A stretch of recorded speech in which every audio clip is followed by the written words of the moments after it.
Yes. Dream ko talaga kasi yung role na Khaleesi. Yun talaga yung pinaka-favorite ko na role sa Game of Thrones. Kaya lang, sumobra yata ang pagdarasal ko kaya na pati ako naging dragon. Ilang mo si Khaleesi? Hindi lang ako dragon, Mother. Ako wizard. So yun ang challenge nito. Ano challenge sa'yo ng role na to?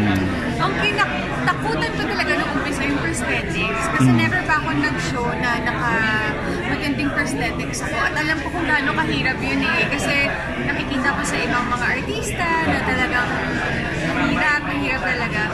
So yun talaga yung pinaka-challenge for me. Ngayon naman, sa kwento na, matindi kasi yung requirement na hinihingi palaging matinding emosyon na drama or galit, gano'n. Papalit ka sa... Papalitan mo nanay mo at si Raver? Yes. Give chance. Pero sobrang happy ako for them kasi ang ganda nung naging show nila. Panalo sila sa ratings. Ang ganda nung feedback. Lalo na kay Raver nitong mga huling eksena kasi doon siya talaga nagdrama. And for Thea din kasi napakonsay talaga ni Thea Tolentino para sa akin. Siyempre, Chris Bernal, of course.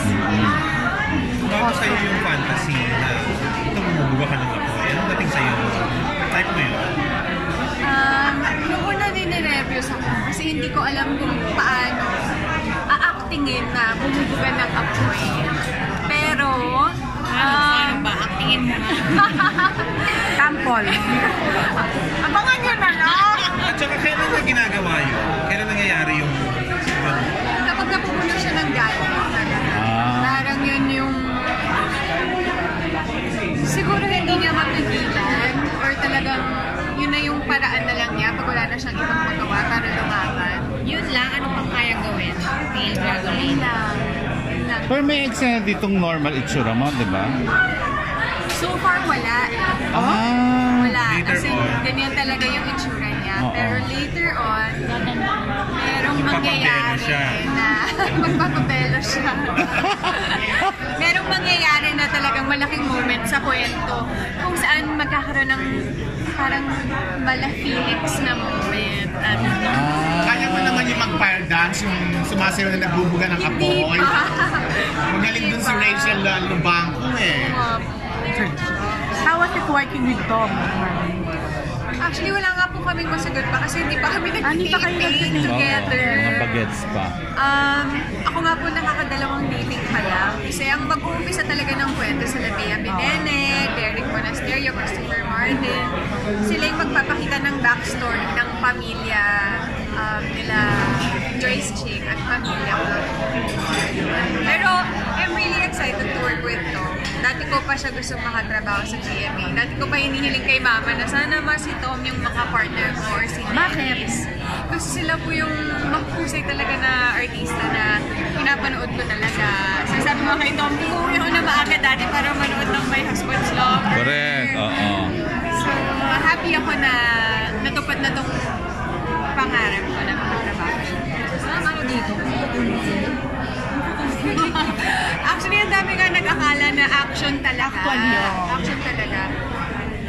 So far, mas fantasy at mas drama talaga. Pero tingnan natin, hindi natin alam kung baka pwedeng may matutunan din siyang or karate or kung ano man. May pagka-dragon ka ba, Janine? Sa tunay ng buhay. Kailan lumalabas yung magiging ano mo? Dragona. Kung gusto mong mambuga ng apoy. Siguro pag tinanong niyo po yung mga kapatid ko, sasabihin nila dragon nga ako. Pero kasama na siguro sa pagiging ate na ako yung protective, stricto, ako yung nagagalit, nanggigigil at iba pa. Saan? Sa una, siguro nagagaling na rin siya from a place of love na parang minsan di mo maiwasan na nagiging strict ka or parang pinapangaralan mo. Ako, medyo ganun ako bilang ate. Hindi mo magagilan. Tapos, hungry kapag hungry ka. Kapag hungry ka sa traffic, mga ganun. Pero excited ako kasi ngayon lang ako magkakaroon ng ganito ka-strong talaga na. And additional challenge na yung bumubuga magbubuga siya ng hamon. So, yun talaga yung... Kasi yung huli mo, ikaw yung damsel in distress lagi, di ba? Ngayon, ikaw ngayon yung may power. Yes. Diba naman? O, kumusta naman kayo ni Raybor after ng... Ay, okay Sabi niya, naman. hindi kayo may utang siya sa'yo. Oo, ng Valentine. Dahil sinama ka lang niya nun sa untod ng mami niya. Gusto mo pa naman mag-amanpulo. Ay, nabanggit ko naman sa Ano? kanya. Alam na ba niya yan? Actually, sinabi ko. Parang gusto ko dun mag-birthday. Ay! Birthday. Ah, wow. Oo, ang sabi niya, expensive mo, Beth. Yan naman sinabi, tignan natin. Ano sabi ng Anong month ka GMA? na, Janine? Naman Sinabi ng GMA. Oo, papayagan ka Work ba? ka muna. Anong month ka na? October pa. Matagal pa. Matagal pa. Pwede pa mag-ipon. Correct. Aalis daw siya ngayon na after ng Gusto niya magbakasyon. taping, mag-abroad. Gusto ko niyang isama daw. Oo. Aalis din po ako. Sa May pa! Ikaw, di ba sa May ka pa? Oo. O sasabayan ka niya or maghiwalay mo na kayo? Ito yung wedding mo? Baka. Wedding Anong mo? wedding ko? Oo, hindi May yung wedding wedding sa- ng friend niya. Sa New York, di ba yan? Graduation ng friend. Ah, tama. Graduation. So di ba sasamahan si Raybor ngayon? Parang siya yata yung sasama sa May sasama Ah, natin sa yung okay. event. So mag-aantay siya Tignan sa'yo. natin kasi hindi ko alam kung mag-teleserye na ba ulit agad siya. So, Janine, aminado siya na sobrang siyang thankful nung nandun ka nung panahon na may pinagdaanan siya. Yung person. saka family mo, mami mo. Pati yung buong family mo, very supportive. Ang hirap talaga. Hirap talaga yung time na yun. Pero solid din kasi silang magkakapatid eh. Sila Rian, si Rodin, yung kuya nila. Siyempre kami ni Dayan, nandun lang kami para sa kanila. Pero certain na rin na talagang close silang magkakapatid.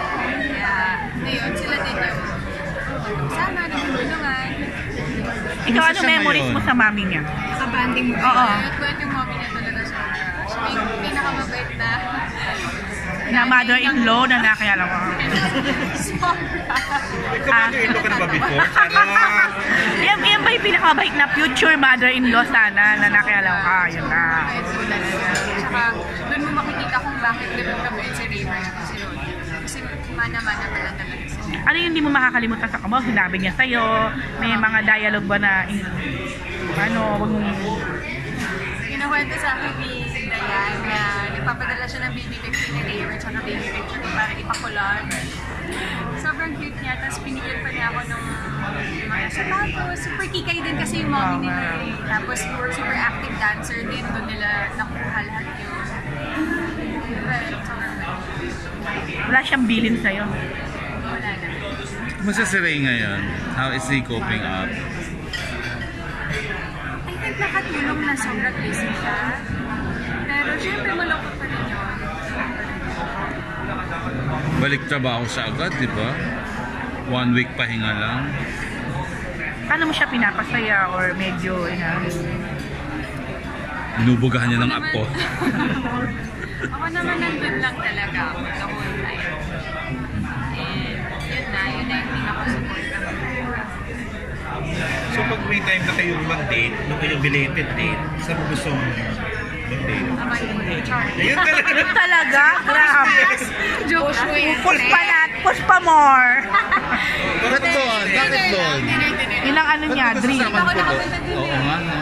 Mahal. True. Pero dapat matindi ko kasi yun. Dapat sama ka kay ano. Dapat sama ka Hirap kay naman Sumi. nakakapunta doon. Sabay na ko. Thank you. Ha? Sama kami Ay, tutuon mo. 2 in 1